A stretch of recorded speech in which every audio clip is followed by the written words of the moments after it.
Muy buenos días, sean todos bienvenidos. Hoy estamos una vez más acá. Tenemos el privilegio de traer este nuevo mensaje a ustedes. Pedimos primeramente que el Señor Jesucristo sea dándonos gracia y favor para poder transmitir este mensaje que llegue a ustedes. En el nombre de Jesús damos gracias. Amén.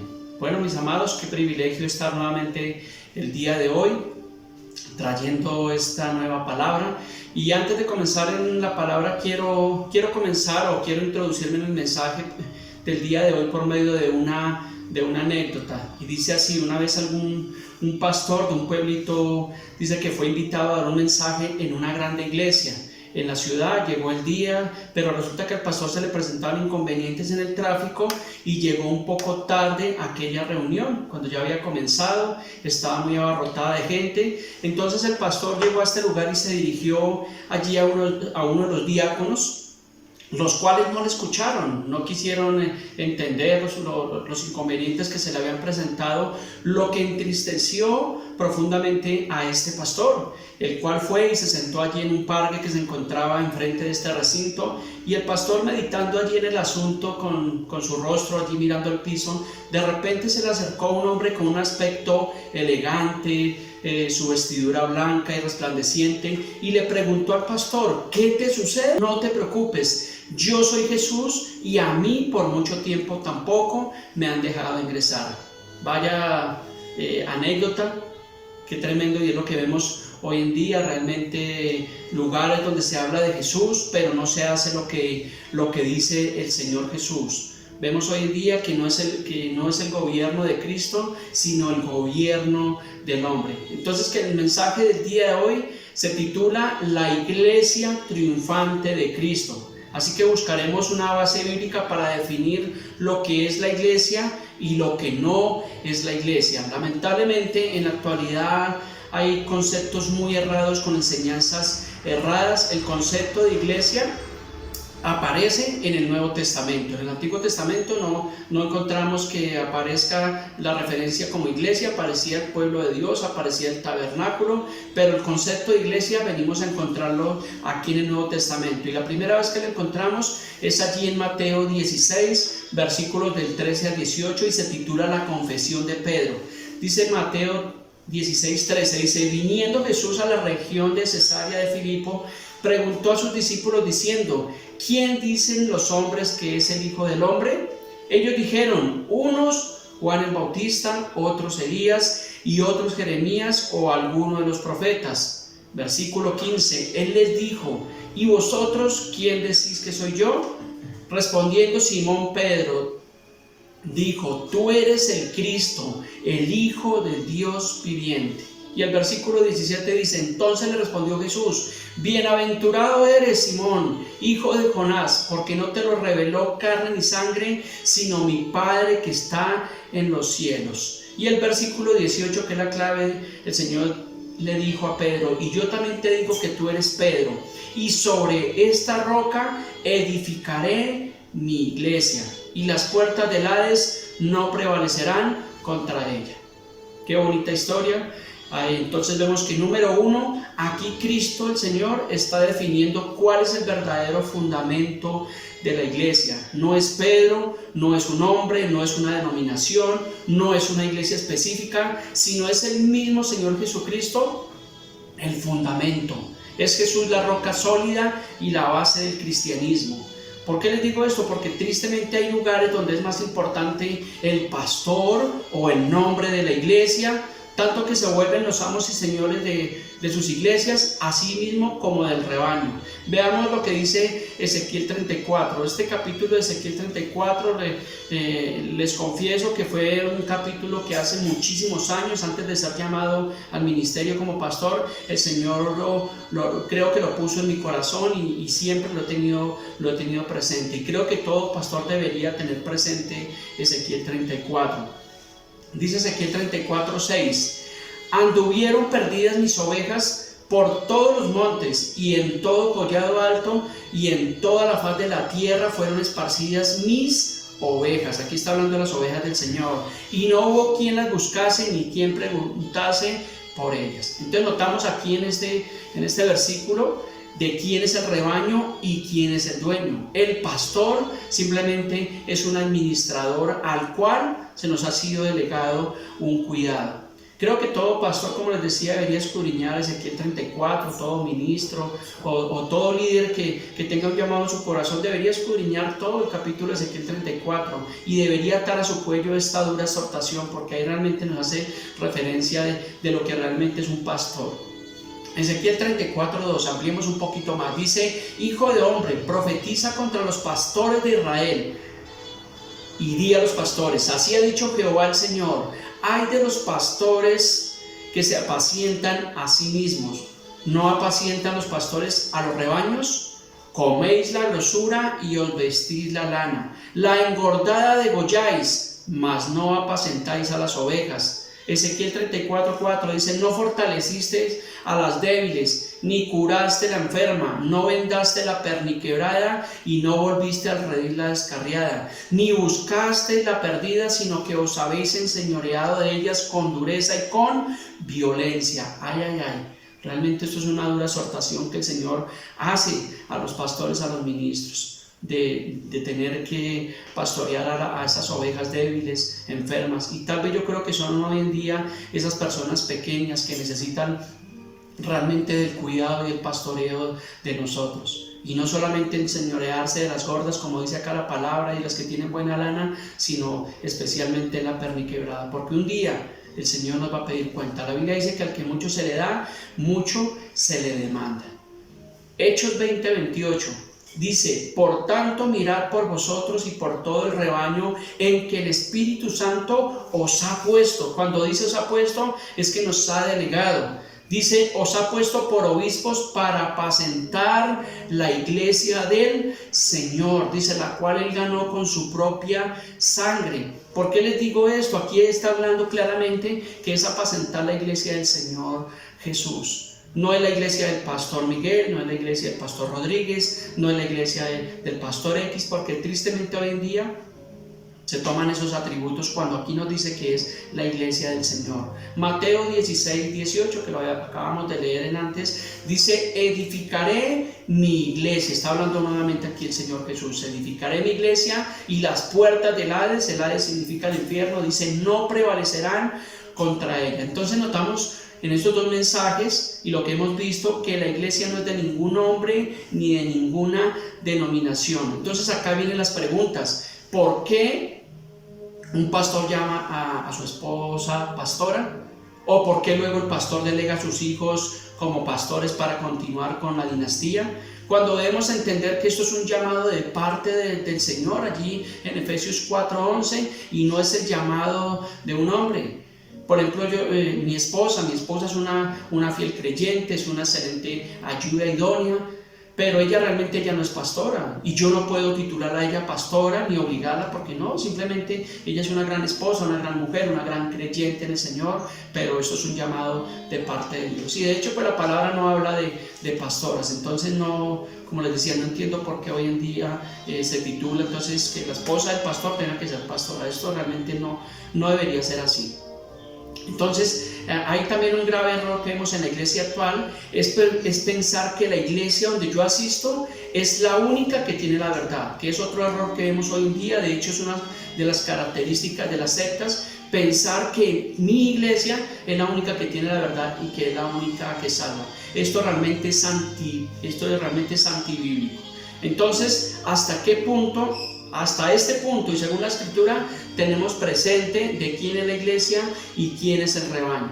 Pero, ¿qué es la iglesia? Porque es el título del mensaje de hoy. Entonces, ¿qué es la iglesia? Entonces, una de las traducciones es convocatoria o asamblea. En la actualidad lo conocemos como congregaciones. Efesios 1, del 22 al 23. Dice: y sometió todas las cosas bajo sus pies, y lo dio por cabeza sobre todas las cosas a la iglesia, la cual es su cuerpo. Entonces aquí en Efesios nos está diciendo que Cristo realmente es la cabeza de la iglesia. Nosotros, las iglesias en el mundo entero, somos parte del cuerpo de Cristo y no todo el cuerpo.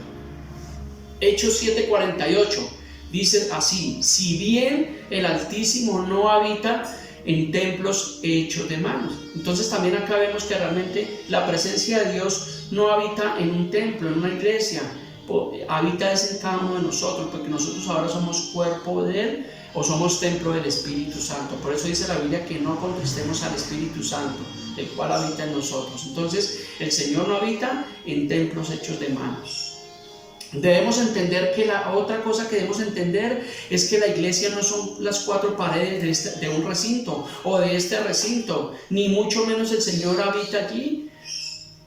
El Señor ahora habita dentro de cada uno de nosotros. Aunque el recinto llamado iglesia esté cerrado, porque ha estado cerrado durante 3 meses, hemos estado trabajando arduamente, trayendo a ustedes estos mensajes, estamos visitando familias venezolanas, familias de la iglesia, o sea que realmente la iglesia nunca ha estado cerrada. Yo personalmente, y sonará paradójico esto, pero he sido un agradecido de que estas 4 paredes estén cerradas. ¿Por qué? Porque eso nos ha inquietado o nos ha llevado a movernos aún mucho más, a hacer lo que realmente era la iglesia primitiva. Entonces estamos trabajando arduamente y más sabiendo que estamos en la recta final, sabiendo que estamos en los últimos días, donde hay tiempos de apostasía, tiempos de laodiceísmo, donde realmente la verdadera iglesia, la iglesia que es bíblica, debe estar predicando a tiempo completo.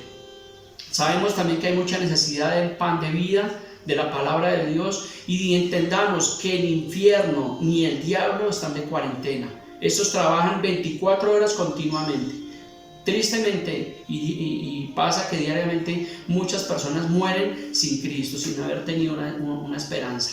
Hebreos 10:25 dice: no dejando de congregarnos como algunos tienen por costumbre, dice, sino exhortándonos, dice, y tanto más cuando vemos que aquel día se acerca. Entonces cuando dice acá no dejando de congregarnos, es no dejando de reunirnos. ¿Por qué? Porque Romanos 10:17 dice que así que la fe es por el oír, y el oír es por la palabra de Dios. Pero entonces, ahora bien, debemos ser parte de una iglesia, debemos ser parte del cuerpo de Cristo. El Señor Jesús expresó que Él no había venido a ser servido, sino a servir, y a eso fuimos llamados los pastores, los ministros, los líderes, los evangelistas. Fuimos llamados a servir a las personas. Tenemos que dar nuestra vida por estas personas, como lo hizo el Señor Jesús, y no estar esperando que las personas sirvan al pastor y adulen al pastor y corran detrás del pastor. Es el pastor quien tiene que ir detrás de las ovejas, como dice el libro de Ezequiel.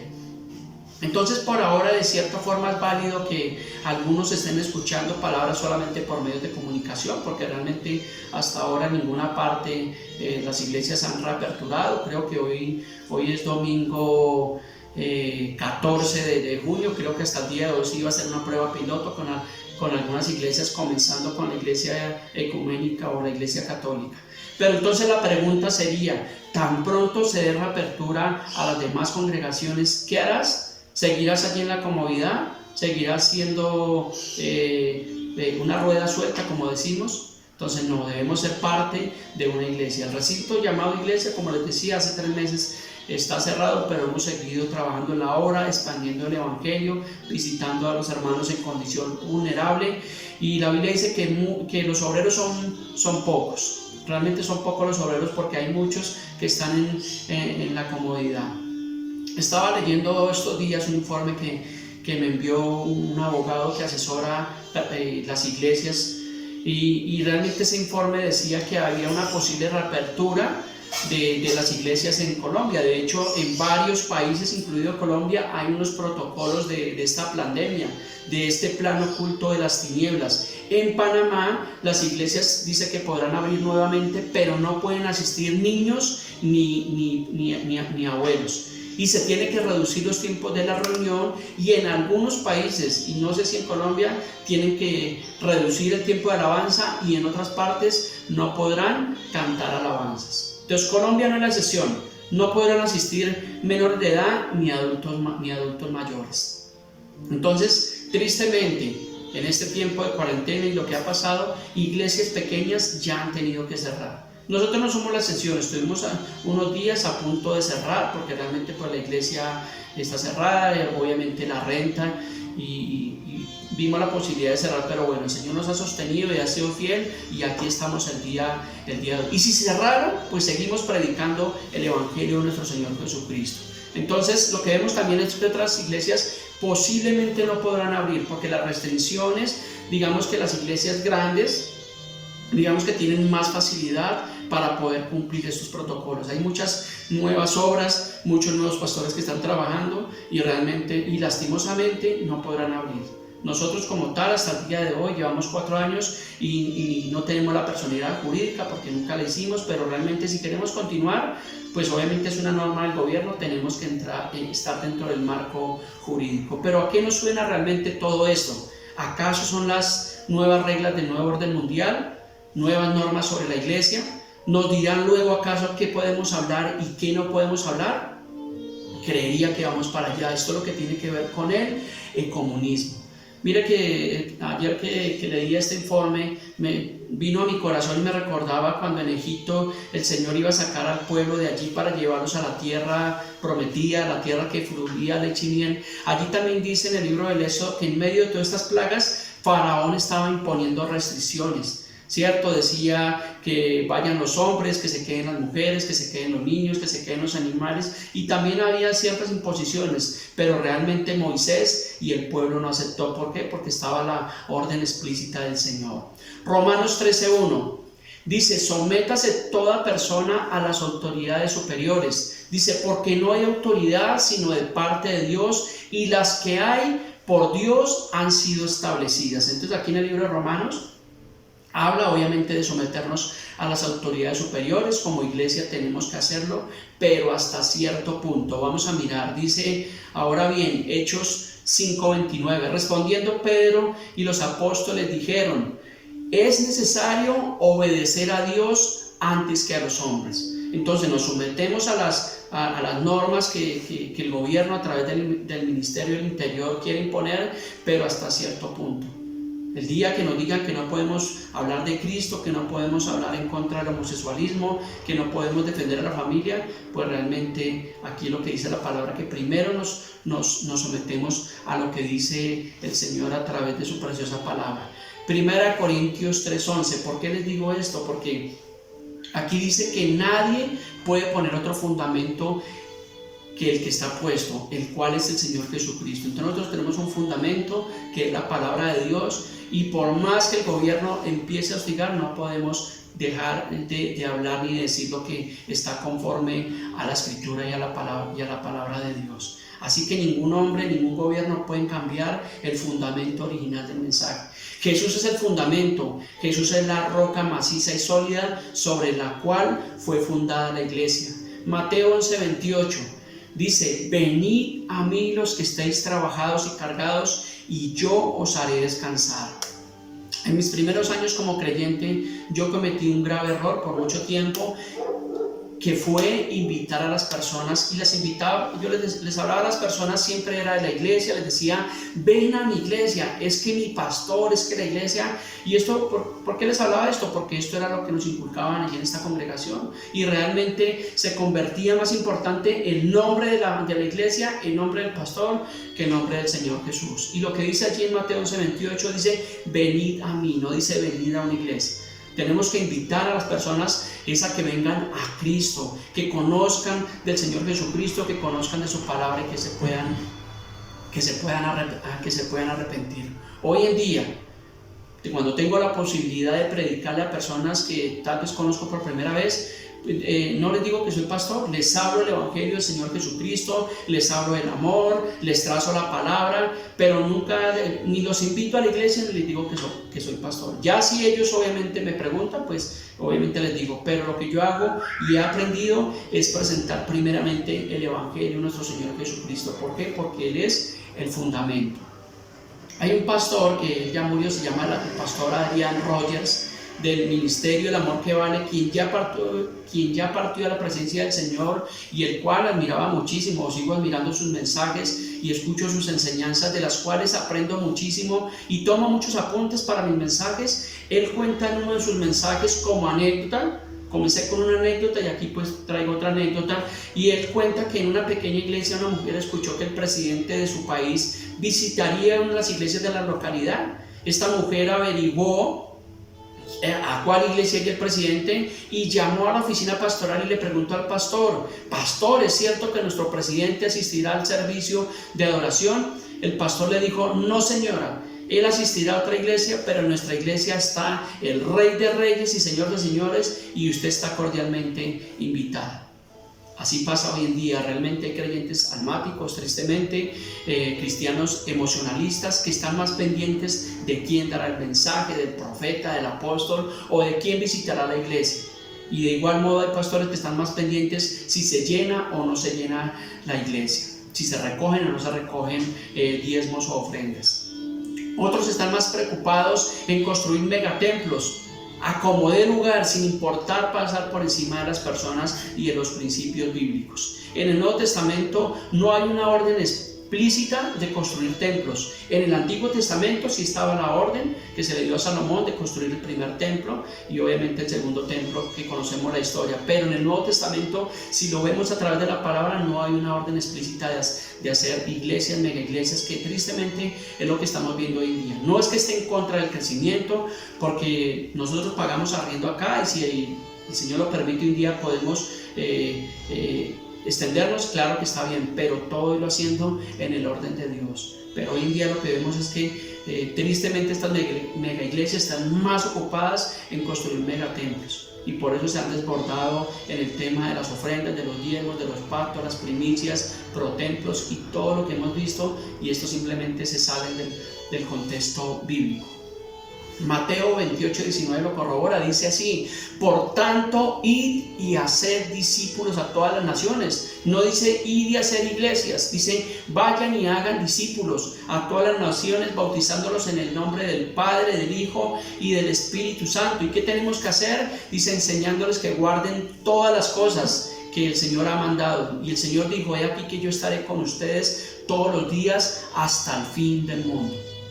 Yo como pastor no puedo estar visitando a las personas diariamente, no puedo estar atento de todas, y a veces le explico esto a las personas, pero el Señor Jesús sí dijo que estaría con nosotros todos los días hasta el fin del mundo. ¿Y por qué? Porque Él es el buen pastor, y es el pastor ejemplo que nosotros debemos de imitar. Para ir concluyendo con este tema de qué es la iglesia, creo por la palabra que la iglesia verdadera al final de los tiempos padecerá persecución, y es parte de lo que estamos viendo, y volverá al modelo de iglesia primitiva, que es un modelo ejemplar de iglesia. Aquí en Hechos de los Apóstoles, en Hechos capítulo 8, versículo 1 a 3, habla de Saulo. Dice: y Saulo consentía en su muerte. Dice: en aquel día hubo gran persecución contra la iglesia que estaba en Jerusalén, y todos fueron esparcidos por las tierras de Judea y de Samaria, salvo los apóstoles. Y dice: y hombres piadosos llevaron a enterrar a Esteban. Recordemos que Esteban fue el primer mártir de la iglesia. Dice: hicieron gran lloro, hicieron gran llanto sobre él. Dice: y Saulo asolaba la iglesia entrando casa por casa. O sea que la iglesia primitiva quedaba en las casas, por eso dice que él entraba casa por casa. Dice: y arrastraba a hombres y a mujeres y los entregaba en la cárcel. Recordemos que Saulo después tuvo el encuentro con el Señor y pasó a ser ese hombre que conocemos, el apóstol Pablo. Y aquí ya lo vemos en Hechos 28, 30 al 31. Dice: y Pablo permaneció 2 años enteros en una casa alquilada, y recibía a todos los que a él venían, predicando el reino de Dios y enseñando acerca del Señor Jesucristo abiertamente y sin ningún impedimento. O sea que realmente hoy en día no hay impedimento para predicar al Señor Jesucristo, debemos hacerlo abiertamente. Y bueno, Pablo estuvo en una casa alquilada, nosotros aquí estamos también en una casa alquilada, y bueno, gracias al Señor por poder predicar el Evangelio de nuestro Señor Jesucristo. Hechos 5:42 dice: y todos los días en el templo y por las casas no cesaban de enseñar y predicar a Jesucristo. Entonces la predicación del Evangelio no es solamente un día específico, el día sábado, el día domingo, sino todos los días debemos predicar el Evangelio de nuestro Señor Jesucristo. Diariamente a los hermanos de la iglesia y a las personas que conozco le enviamos diariamente una porción de la palabra y le explicamos para qué, para que podamos meditar en lo que dice el Evangelio. Hechos 12:12 dice, y habiendo considerado esto, llegó a casa de María, la madre de Juan, el que tenía por sobrenombre Marcos, donde muchos estaban reunidos, o sea, esta palabra reunidos, estaban allí congregados y estaban allí orando. Colosenses 4:15 dice, saludad a los hermanos que están en la Odisea y a Ninfas y a la iglesia que está en su casa. ¿Por qué le estoy trayendo a colación todos estos versículos? Porque realmente nos muestran de lo que realmente fue la iglesia primitiva. Y la Biblia dice que Jesús es el mismo ayer, hoy y siempre, y Él no deja de ser. Y qué bueno que nosotros podamos seguir tomando ese modelo de iglesia, lo que fue la iglesia primitiva. Romanos 16:5 dice, saludad también a la iglesia de su casa. Filemón 1:2, y a la amada hermana Apía y a Arquipo, nuestro compañero de milicia, y a la iglesia que está en su casa. Entonces seguimos viendo que la iglesia inicialmente comenzó en las casas. Por eso nosotros llamamos casa, iglesia, familias en Cristo. Hechos 5:42 dice, y todos los días en el templo y por las casas no cesaban de enseñar y predicar a nuestro Señor Jesucristo. Otro versículo que habla en el libro de los Hechos dice que había necesidad entre los hermanos y que las personas vendían aún sus propiedades, pero no dice que lo llevaban al pastor, dice que lo compartían con los que tenían necesidad. Hoy en día aún debemos hacerlo, hay mucha necesidad aún en los hermanos de la iglesia, y si nosotros como pastores, como líderes, aún como hermanos podemos compartir con el que no tiene, claro que debemos hacerlo, porque fuimos llamados también a bendecir a nuestros hermanos que padecen necesidad. Ahí es cuando dice la Biblia que es mejor dar que recibir, y no se refiere a que las personas tengan que traer a una iglesia una ofrenda, se está refiriendo en poder bendecir a las personas que no tienen los medios. Entonces aquí también surge una pregunta: ¿cómo reconocer una iglesia bíblica con las características que da la palabra? Y voy terminando con esto. La mejor forma de conocer si una iglesia es bíblica es mirar lo que habla el libro de Apocalipsis 2 y Apocalipsis 3, donde también habla de las iglesias. Allí habla de la exhortación de las 7 iglesias que existieron en el Asia Menor, pero estas iglesias hoy en día están simbolizadas en la iglesia actual. Una de las iglesias es Filadelfia, dice Apocalipsis 3:8, dice: yo conozco tus obras y he aquí que he puesto delante de ti una puerta abierta, la cual nadie puede cerrar. Porque aunque tienes poca fuerza, dice, has guardado mi palabra y no has negado mi nombre. Entonces a veces yo me siento a veces como pastor de esta pequeña congregación, como la iglesia de Filadelfia, que tenemos poca fuerza, pero hemos guardado la palabra y no hemos negado el nombre del Señor por amor de lo que Él ha hecho en nosotros. Otra iglesia es Esmirna. Apocalipsis 2:9 dice: yo conozco tus obras y tu tribulación y tu pobreza, tal vez los escasos recursos, pero aquí el Señor dice: pero tú eres rico. Dice: y la blasfemia de los que se dicen ser judíos y no lo son, sino sinagoga de Satanás. Entonces la iglesia de Filadelfia y la iglesia de Esmirna, digamos que son iglesias que, aunque tenían unas pocas exhortaciones de parte del Señor, eran iglesias que, aunque tenían poca fuerza y tenían pobreza y tribulación, eran iglesias que el Señor realmente estaba exaltando. Entonces, en base a estas dos iglesias, hoy en día podemos corroborar si nuestra iglesia o la iglesia, cualquier iglesia, realmente digamos que se asimila a la enseñanza de las iglesias bíblicas. Y la última iglesia con la cual quiero terminar es la iglesia en la Odisea, que está allí en Apocalipsis 3 del 15 al 18. Dice así: yo conozco tus obras, que ni eres frío ni caliente. Dice: ojalá fueses frío o caliente, pero por cuanto eres tibio y no frío ni caliente, te vomitaré de mi boca. Porque tú dices, présteme atención, yo soy rico y me he enriquecido y de ninguna cosa tengo necesidad. Tristemente aquí yo puedo ver reflejada hoy en día las iglesias de la prosperidad. Ellos dicen: yo soy rico, mire lo que tengo, un auditorio, puedo cumplir protocolos, tengo programa de televisión, tengo emisoras radiales, tengo esto y tiene una cantidad de cosas. y tal vez no tengan la necesidad que tienen muchas iglesias nuevas que quieren hacer bien las cosas. Pero mire lo que le dice el Señor. Dice, y no sabes que tú eres un desventurado, miserable, pobre, ciego y desnudo. Por tanto te aconsejo que de mí compres oro refinado en fuego, para que seas rico, y vestiduras blancas para vestirte, y que no se descubra la vergüenza de tu desnudez, y unge tus ojos con colirio para que veas. Entonces hoy en día no se trata de que yo tengo, de que soy rico, de que mire lo que tenemos, sino no, tenemos que hacer lo que dice Ezequiel 34, que una iglesia y que un pastor sean reconocidos por poder pastorear las iglesias, porque el pastor se ha dado a las personas, a ayudar. Tal vez no las pueda visitar a todas, pero que tiene que tener la característica de que ame a las personas. Y no que se enorgullezca, no que venga la altivez y la soberbia y coja la palabra para comercializar y a manipular, y que si la persona no da su diezmo y su ofrenda, entonces coja la misma palabra para poder maldecir a una persona. No, esto no es así. Realmente volvamos a la iglesia primitiva. Entonces el mensaje de hoy se ha titulado La iglesia triunfante de Cristo. Yo espero que a través de esta palabra usted haya podido ser bendecido, que podamos tener un poco más de claridad a través de la palabra de Dios. Retenga lo bueno, deseche lo malo. Si tal vez no comparten mucho estos conceptos, pues sáquenlos, pero realmente procuramos en lo posible alinearnos a lo que dice la palabra de Dios. Mis amados, que Dios nos continúe bendiciendo, y si Dios lo permite, hasta una próxima oportunidad. Bendiciones.